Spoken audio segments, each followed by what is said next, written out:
The ocean and kitchen are two places I feel most creative and free from the clinical, device-driven world. They're both places I slide into a flow state, places I empty my mind and places I recharge. This allows me to disconnect from the digital world and reconnect with my senses. Cooking and surfing are a sensory journey, only possible in person.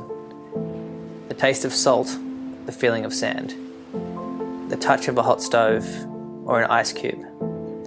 Crash, the sizzle, the smoke. Surfing like food is a pursuit of happiness, art and perfection, knowing in the end you'll have nothing to show for it but a memory and an experience.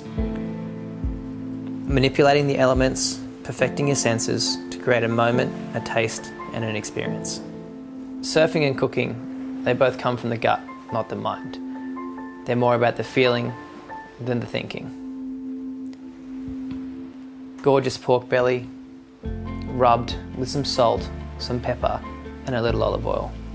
Placed in the oven on a super high heat to create golden, crackling, dripping with fat deliciousness. The simplicity of a berry tart, fresh summer berries, short pastry, creamy vanilla cream. For me as a chef, success is defined as an empty plate. David Rastovich says it best. At the end of a wave, you have nothing in your hands to show for it.